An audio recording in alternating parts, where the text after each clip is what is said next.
Hello అండి. ఇవాల్టి video వచ్చేసి థంబ్నెయిల్ చూసే ఉంటారు కదండి.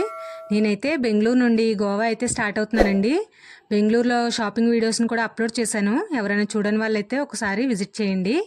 ఇక్కడ చూస్తున్నారు కదా, బెంగళూరులో ఉన్న కెంపేగౌడ ఇంటర్నేషనల్ ఎయిర్పోర్ట్కి అయితే వచ్చేసాను. టిజీ యాత్ర ఎంట్రీ అని కనిపిస్తుంది కదండి, అందులో అయితే ఎంట్రీ అయిపోతున్నాను. ఈ యాప్ అనేది చాలా యూజ్ అవుతుందండి. మనకి టైం అయితే చాలా సేవ్ చేస్తుంది. ఫస్ట్ టైం ఫ్లైట్ ఎక్కే వాళ్ళు ఎవరైనా సరే ఈ యాప్ కోసం అయితే తెలుసుకోండి. 24 అవర్స్ బిఫోర్గా మనకి ఈ యాప్ అనేది డౌన్లోడ్ చేసుకుని అందులో మన ఐడి ప్రూఫ్స్ అన్నీ కూడా సబ్మిట్ చేస్తే మనకి చెక్ ఇన్ అనేది చాలా ఈజీగా అయిపోతుంది అనమాట. ఇంకా మనం ఐడి ప్రూఫ్స్ ఇక్కడ ఏమీ చూపించక్కర్లేదు. ప్రతి చోట ఐడి ప్రూఫ్స్ చూపిస్తూ పేపర్స్ పట్టుకోక్కర్లేదు. పేపర్లెస్ ఇంకా కాంటాక్ట్లెస్గా ఈ యాప్ని అయితే మనకి ఇంట్రడ్యూస్ చేయడం అయితే జరిగిందంట. చూడండి, లగేజ్కి ట్యాగ్ కూడా తీసేసుకున్నాను. దేవి మిడిమల్ల పేరు మీద లగేజ్కి ట్యాగ్స్ కూడా ఇచ్చేశారు. ఇక్కడ నుండి గోవా వెళ్ళే వాళ్ళు ఒక సైడ్కి రావాలి అంటే అక్కడికైతే వెళ్తున్నాము. మన లగేజ్లకి మన ట్యాగ్స్ అయితే వేసేసారు. ఇక్కడ వెయిట్ వచ్చేసి 15 kgs వరకు అలౌ చేస్తారంటండి. మేము టోటల్గా 5 మెంబర్స్ అయితే వెళ్ళాము. ఒకటి వెయిట్ ఓవర్ వెయిట్ ఉంది అన్నారు. ఇంకా లెస్ వెయిట్ ఉన్న లగేజ్లు కూడా ఉన్నాయి. అలా అడ్జస్ట్ అయితే చేసి మా లగేజ్లను అయితే పంపించారనమాట. చాలా అంటే చాలా ఈజీగా అయిపోయింది. అంటే ఎక్కువగా 3 hours బిఫోర్ రావాలి, ఇక్కడంతా లైన్స్లో వెయిట్ చేయాల్సి ఉంటుంది అని చెప్పేసి అంటారు. యాక్చువల్గా ఎప్పుడు ఎయిర్పోర్ట్కి వచ్చినా 3 hours బిఫోర్ ఉండాలంటారు, కానీ మాకు ఈజీగానే అన్నీ కూడా మంచిగా అయిపోయాయి. ఇక్కడ నుండి తర్వాత క్యాబిన్ లగేజ్ అంటారు కదండి, హ్యాండ్ బ్యాగ్స్ లగేజ్కి అయితే వచ్చామన్నమాట. ఇక్కడ ఏంటంటే ఎలక్ట్రానిక్ ఐటమ్స్ కానీ, అంటే ఛార్జర్స్, ఫోన్స్, ఇంకా పవర్ బ్యాంక్స్, కాస్మెటిక్స్ ఇవన్నీ కూడా హ్యాండ్ బ్యాగ్లోనే అలౌ చేస్తారంట. ఈ హ్యాండ్ బ్యాగ్ లగేజ్ వచ్చేసి 7 kgs ఉండాలంటండి. 7 kgsకి మించి ఉంటే మనకి అంటే ఎక్స్ట్రా లగేజ్ తీసేస్తారంట. మా అందరి కూడా 7 kgs లోపే ఉన్నాయి కాబట్టి ఇక్కడ కూడా మంచిగా సెక్యూరిటీ దగ్గర కూడా చెక్ ఇన్ అయిపోయింది. ఇక్కడ వీడియోస్ అయితే ముందుగా అలౌ చేయలేదు, ఇక్కడ తీయకూడదు అని చెప్పేసి అన్నారు. చిన్నగా ఏదో తీసేసాను అలాగా. నెక్స్ట్ వచ్చేసి మొత్తము ఎయిర్పోర్ట్ చూపిందాం అనుకున్నానండి. నిజంగా టైం లేదు ఇంకా, అందుకని చెప్పి చూపించడానికి అవ్వలేదు. ఇక్కడ నాకు అయినంత వరకు చిన్నగా మాత్రం చూపించాను. చాలా అంటే చాలా పెద్దదండి కెంపేగౌడ ఇంటర్నేషనల్ ఎయిర్పోర్ట్ అనేది. అంతా చూపించలేదు కానీ కొంతవరకు మాత్రం చూపించగలిగాను. నెక్స్ట్ లాంజ్ కూడా ట్రై చేద్దాం అనుకుని కార్డ్స్ కూడా తెచ్చుకున్నాం అందరమును. కానీ మాకు అప్పటికి లాస్ట్ కాల్ అని చెప్పేసి పిలుస్తున్నారని వినిపించింది. ఇంకా పరుగు మీద వెళ్ళిపోయాం అనమాట. లాస్ట్ కాల్ అంటున్నారని చెప్పేసి వెళ్ళిపోయాము. నాకు వీలైనంత వరకు చిన్నగా ఈ విధంగా లోపల ఉంటాయని చెప్పేసి, లాంజ్లో ఫుడ్ కూడా ఈ విధంగా ఉంటుందని చెప్పేసి తెలిసిన వాళ్ళు, వెళ్ళిన వాళ్ళు ఫొటోస్ని షేర్ చేస్తే మీకు నేను షేర్ చేస్తున్నాను అనమాట. ఐడియా కోసం ఇలా ఉంటుంది ఫుడ్ అనేది లాంజ్లో అని చెప్పి చూపించడానికి. ఫైనల్గా ఫ్లైట్ అయితే ఎక్కేసానండి ఫస్ట్ టైము. చాలా ఎగ్జైట్మెంట్గా మొత్తం అంతా కూడా కవర్ చేద్దామని చెప్పి చూపిస్తున్నాను. ఇవన్నీ కూడా ఇలా ఉంటుంది ఫ్లైట్ అనేది చూపించాలని చెప్పేసి చిన్నగా వీడియోని అయితే తీశాను. ఎయిర్ హోస్టెస్ కూడా అన్నీ చెక్ చేస్తున్నారు. అంటే మనకి సీట్ బెల్ట్స్ అవి కరెక్ట్గా పెట్టుకుంటున్నామా లేదా, క్యాబిన్ లగేజ్ అవి సర్దుకుంటున్నారా లేదా అన్నీ కూడా క్లియర్గా అన్నీ చెక్ చేసుకుంటున్నారు వాళ్ళు. ఇంకా నెక్స్ట్ వచ్చేసి బయట కూడా ఒక మంచి చూపించాలని చెప్పేసి బయటకు కూడా చూపిస్తున్నాను. ఈలోపు స్టార్ట్ అయింది. స్టార్ట్ అయినప్పుడు నాకు టెన్షన్ అయితే స్టార్ట్ అయిందండి. అయినా కూడా ఆగట్లేదు, వీడియోని అయితే తీయాలి. మళ్ళీ మనకి ఎప్పుడు ఈ ఛాన్స్ వస్తుందో తెలియదు కదా అని వీడియో అయితే తీస్తున్నాను. వామిటింగ్ అవుతుందేమో అని కవర్ కూడా దగ్గర పెట్టుకుని వీడియో అయితే తీసేస్తున్నాను అనమాట. చాలా పెద్దది కాబట్టి చాలా ప్లేన్స్ కనిపిస్తున్నాయి. మీరు అబ్జర్వ్ చేస్తే కనుక మనకి ఒక 10-15 అయినా కనిపిస్తున్నాయి. ఈ ఎల్లో కలర్ ఫ్లైట్ మాత్రం కొంచెం డిఫరెంట్గా అనిపించింది, ఏదో స్పెషల్గా అనిపించింది నాకు. మిగతావన్నీ కూడా మనకి వైట్ కలర్ కాంబినేషన్లో రెడ్ అండ్ బ్లూ అలా వచ్చాయి. ఇది ఒక్కటి మాత్రం స్పెషల్గా మొత్తం అంతా ఎల్లో కలర్లో కనిపిస్తుంది అనమాట. ఇక్కడ వచ్చిన మైనస్ పాయింట్ ఏంటంటే మాకు వింగ్ దగ్గర వచ్చిందండి, అదే ఒకటి మైనస్. యాక్చువల్గా మేము సెకండ్ టైం బుక్ చేసుకున్నాం అనమాట. ఫస్ట్ టైం బుక్ చేసుకున్నది క్యాన్సిల్ చేసుకున్నాము అనుకున్నాము. మనీ రిటర్న్ రాదు, ఎందుకు క్యాన్సిల్ చేసుకుంటే కనుక వేస్ట్ కదా అని చెప్పేసి మళ్ళీ పోస్ట్ పోన్ చేసుకుని మళ్ళీ సెకండ్ టైం బుక్ చేసుకుంటే మాకు ఈ వింగ్ దగ్గర అయితే వచ్చిందనమాట. ఇంకా సర్లే అని చెప్పేసి ఎలాగైనా గోవా వెళ్ళి రావాలి అని అనుకున్నాము. అందుకని చెప్పేసి వెళ్ళాము. చాలా ఎంజాయ్ చేసాము నిజంగా. చూడవలసినవి అన్నీ కూడా మంచిగా చూసాము, బాగా ఎంజాయ్ చేసాము. మంచిగా అన్నీ కూడా అంటే కబోదిరామ బీచ్ కానీ మనకి అందులో కయాకింగ్ చేసాము. కబోదిరామ బీచ్లో కూడా కయాకింగ్ చేసాము. నెక్స్ట్ పాలలుం బీచ్లో కూడా కయాకింగ్ చేసాము. ఇంకా రైడ్స్ కానీ చాలా బాగున్నాయి. ఇంకా మెజెస్టిక్ ప్రైడ్ క్యాసినోకి కూడా వెళ్ళాము. ఇంకా చర్చెస్ అని ఇలా చాలా మటుకు బాగానే చూసాము. అవన్నీ నెక్స్ట్ వీడియోలో మీకు తప్పకుండా షేర్ చేస్తాను. ఇది చూస్తున్నారా, సిడ్లగట్ట అంట. ఇక్కడ లొకేషన్స్ కూడా మనకు చూపిస్తున్నది, అందుకని సరదాగా మీకు కూడా చెప్దామని చెప్పేసి చూపిస్తున్నాను అనమాట. ఇంకా బెంగళూరు రూరల్, దేవనహల్లి, సిడ్లగట్ట ఇలా వెళ్తూ మనకు లొకేషన్స్ అక్కడక్కడ చూపిస్తుంది అనమాట. దుర్గాపూర్ అని అలాగా చూపిస్తుంది. నేను కూడా సరదాగా మీకు కూడా చెప్దాము, ఇవి తెలిస్తే కనుక కొంతమంది ఓకే ఇవి మనకు తెలుసు కదా అని అనుకుంటారు కదా అని సరదాగా పేర్లు కూడా చెప్తున్నాను అనమాట.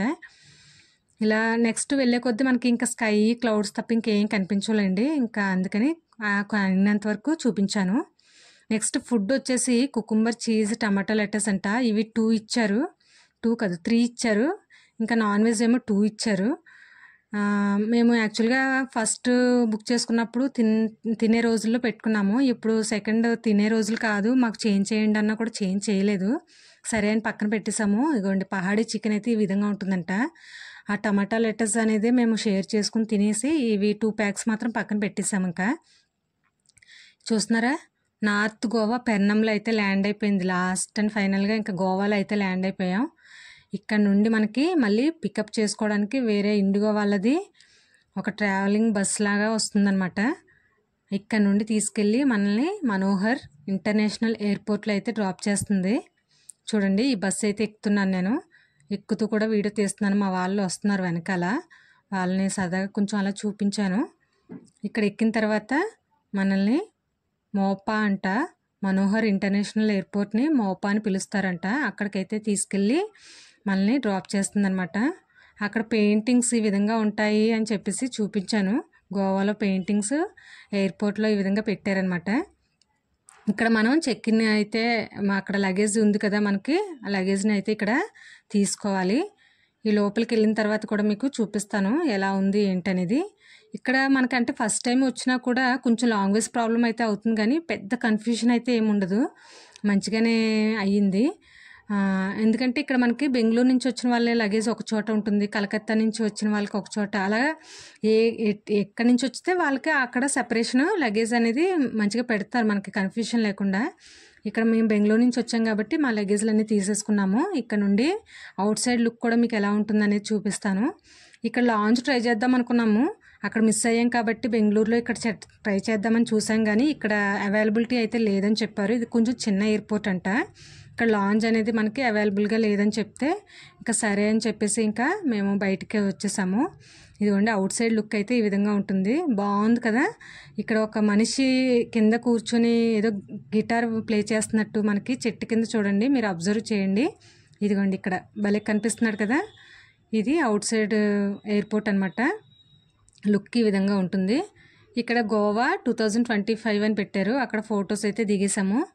ఇక్కడ మనం బుక్ చేసుకున్న క్యాబ్స్ అన్నీ కూడా పార్కింగ్ ప్లేస్ అవుట్ సైడ్లో అయితే ఉంటుంది. అక్కడికి వెళ్ళి ఇంకా క్యాబ్ అయితే ఎక్కేసాము.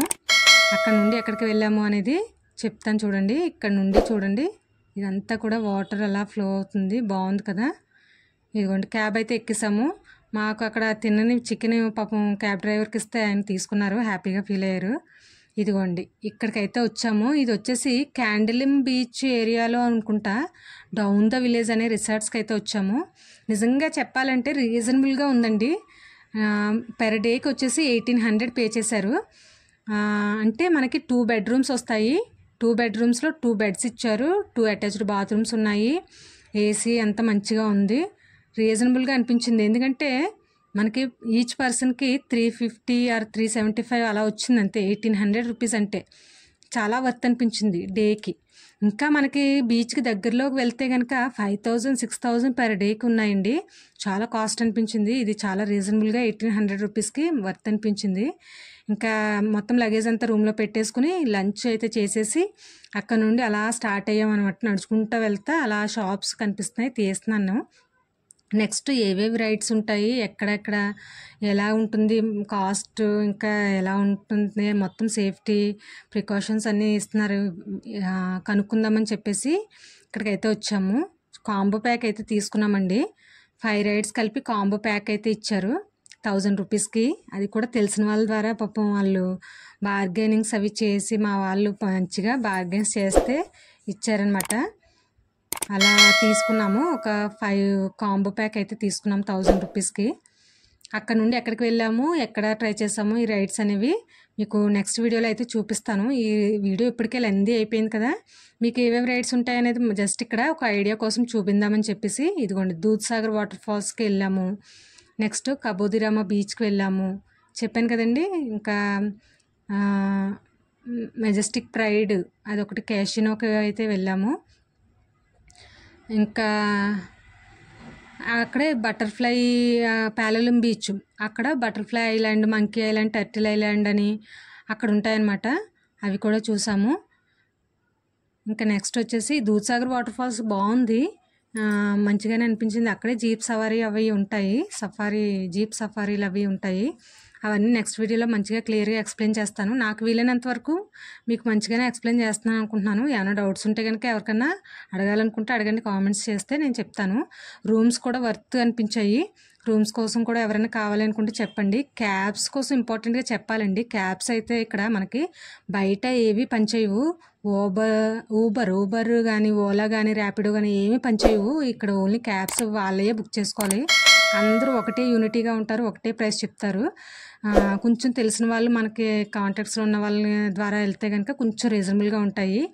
క్యాబ్స్ కూడా ఎవరికైనా కావాలి అంటే ఫోన్ నెంబర్స్ ఉన్నాయి, కావాలంటే ఇస్తాము. వాళ్ళు కొంచెం రీజనబుల్గా అయితే తీసుకుంటారనమాట.